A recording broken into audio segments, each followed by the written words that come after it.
ચાલો મિત્રો, કેમ છો બધા? મજામાં હશો? અમે પણ મજામાં જ છીએ. તો આજે આપણે એક બનાવશું આઈટમ સાતમમાં આપણે જે બનાવીએ છીએ એ પૂરી. તો અમે સાવ અલગ રીતે બનાવીએ છીએ અને કહેવાય છે ખખડી પૂરી. તો એક વાટકી આપણે લીધો છે ઘઉંનો લોટ, અને એ પણ કેવો છે ઝીણો રોટલી બનાવીએ એ.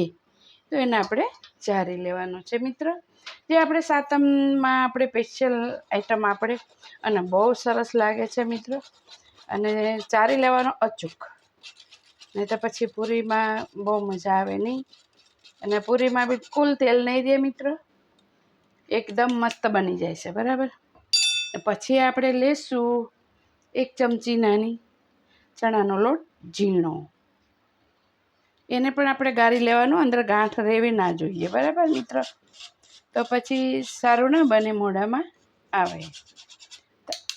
આ રીતે સરસ ચારી લેવાનું. પછી આને મસ્ત રીતે આપણે મિક્સ કરી લેવાનો છે લોટ, અને આવી રીતે એકદમ મિક્સ થઈ જવો જોઈએ. તો હવે મિત્રો આપણે શું લેશું આની અંદર મસાલો? તો પહેલાં તો 1 ચપટી લેશું જીરું. બહુ નહીં નાખવાનું, નહીંતર આપણી પૂરી ફાટી જાય, વણાશે નહીં. અને 1 ચપટી જેવું આપણે લેશું મરી પાવડર લેશું. સ્વાદ અનુસાર મિત્રો નમક લેશું. પછી આપણે લેશું તલ 1 ચમચી. 1 ચમચી તલ લીધા છે આપણે. અને અડધી ચમચી આપણે લેવાની છે મિત્ર દરેલી મોરસ. તો તમને એમ થશે કે કેમ મોરસ? દરેલી ખાંડિયાની. એ કેમ લેવાની છે મિત્રો કે આ તમને ગળ્યું ન તીખું, એવું નમકીન પણ નહીં અને ગળ્યું પણ નહીં, એ ટાઈપની પૂરી સુપર લાગે આપણે મિત્ર.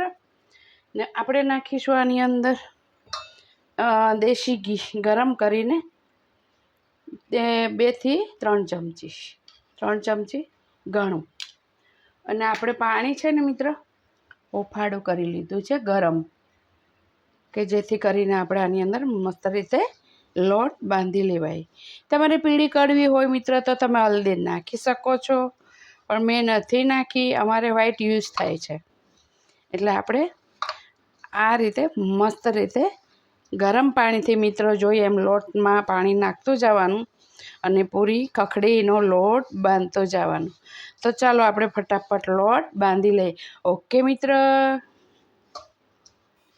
જો મિત્રો આપણો લોટ મસ્ત રીતે બંધાઈ ગયો ને સરસ. હવે આને છે ને આપણે મસ્ત પોચો થવા માટે 10 મિનિટ ઢાંકી દઈશું. ઓકે મિત્ર.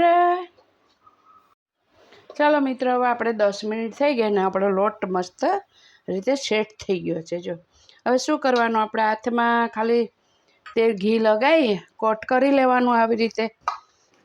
જો કેટલો સુપર થઈ ગયો, અસલ માવો જોઈ લ્યો છે ને, માવા જેવો. આપણે કલર નહીં નાખ્યો તો પણ, જો પીળો નહીં નાખ્યો ને આપણે તો પણ આપણે મર્યાન છે ને એટલે. હવે આને શું કરવાનું છે મિત્રો, મસ્ત રીતે આના લોવા લઈ લેવાના છે. પછી આને લોટમાં નથી બોરવાના, આપણે છે ને એને કોટ કરવાના છે. એટલે એને અતિ પાતળી આપણે બનાવવાની છે પૂરી, એકદમ મસ્ત રીતે. ને આ છે ને મિત્રો મહિના સુધી બગડતી નથી. 1 મહિનો બિંદાસ તમે ખાઈ શકો. એટલે આ પૂરીનો સ્ટોર કરવામાં કોઈ પ્રોબ્લેમ નથી સાતમ ઉપર મસ્ત રીતે. હવે આપણા લોવા પાડી લીધા. તો હવે આપણે શું કરવાનું છે, 1 ચમચી લીધો છે ઘઉંનો લોટ કોરો બરાબર. હવે એની અંદર આપણે 1 ચમચી નાખીશું ઘી, અને આને ફેણી લેવાનું. ચમચીથી આ રીતે ફેણી સુપર રીતે. એમ થાય કે લોટ કોરો પડે તો જરીક આપણે ઘી નાખવાનું. અને પછી આની અંદર છે ને આપણે આ ગુલ્લા બધા કોટ કરી લેવાના મિત્ર. કેમ કે આમાં તમે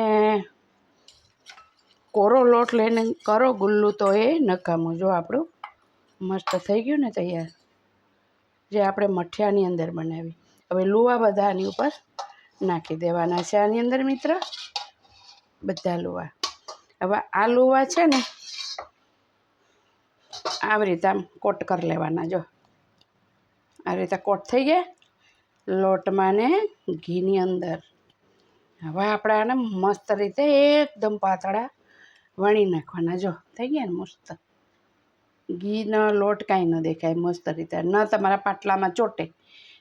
લોખંડનો લ્યો કે પછી ધાતુનો લ્યો કે લાકડાનો કોઈ બી પાટલો લઈ શકો મિત્ર. ઓકે, જો મિત્રો હવે આપણે ગુલ્લા વણવાના. અને ગુલ્લાથી ગોળણા પાડવાની કોઈ જરૂર નહીં. એમાં કોઈ ટાઈમ આવી રીતે દબાવી અને એનો શેપ આવી જ જશે. અને આમ પાટલો ફેરવતું જવાનું તમારે. અને પૂરી ક્યાંય જાડી ના રહેવી જોઈએ મિત્રો. આ રીતે ઉપડી જશે. આ રીતે મસ્ત ઉઠાવવાની. હવે તમને એમ થાય કે આ ઉઠે નહીં તો શું કરવાનું? આપણે ચાકુની અણીથી પણ ઉઠી જાય ને, એમને પણ ઉઠી જાય. ન લાગે આપણે હજી પતલી કરવાની. પછી મઠિયાની જેમ સીધું બોરીને કાઢવાની. આ રીતે વણી કાઢવાની. આપણે વણીએ ને એટલે સામે નીચે ડીશ દેખાય ને મિત્ર, એવી વણાવી જોઈએ. તો જ આપણે પૂરી સરસ થશે. એકદમ ખખડી પૂરી તમે ખાશો તો ખાધા જ કરો. તો મિત્રો આપણે બધી પૂરી આ રીતે વણી લઈએ. ઓકે, જો મિત્રો આપણી મસ્ત રીતે પૂરી કેવી સરસ થઈ ગઈ, પતલી દેખાય ને, હાથ દેખાય એવી. જો આટલી પતલી વણવાની. અને આપણું તેલ પણ આવી ગયું છે મિત્ર. તો એક એક પૂરી આપણે આવી રીતે મસ્ત રીતે તરી લેવાની છે. આમાં તરતા તમારે બહુ વાર લાગશે નહીં. તમારે જેમ આમ ફટ દઈને તેલ થઈ જાય ને, આ રીતે તમારે ઉઠાવીને વારી લેવાની છે. બિલકુલ તમારે આમાં વાર લાગશે નહીં. આ પૂરી મિત્રો સાતમ આઠમ પર નાસ્તામાં ખૂબ જ સરસ રહે છે. 1 મહિના સુધી બગડતી નથી મિત્રો. તો ચાલો આપણે બધી પૂરી આ રીતે તરી લઈએ. ઓકે, તો મિત્રો આપણી મસ્ત ખખડી પૂરી થઈ ગઈ છે રેડી. તો આને આપણે સાતમમાં કરીએ તો બહુ સરસ આ રીતે અમે બનાવીએ છીએ. તમે કેવી રીતે મિત્ર બનાવો કહેજો. અને જો બિલકુલ તેલ રહેતું નથી ને હાથમાં જો તમે ગમે એવા બોખા માણસ ખાય ને તો પણ, કેમ કે આપણે ઘીનું મોવણ નાખ્યું છે અને ગરમ પાણીથી આપણે લોટ બાંધ્યો છે, એટલે સુપર થઈ જાય. એટલે મિત્રો કેવી લાગી લાઈક કરજો, શેર કરજો, સબસ્ક્રાઈબ કરજો. અને સાતમો પર જરૂર બનાવજો. અમારી ચરોતરની આઈટમ છે. ઓકે મિત્રો, સર્વ મિત્રોને મારા જય શ્રી કૃષ્ણ.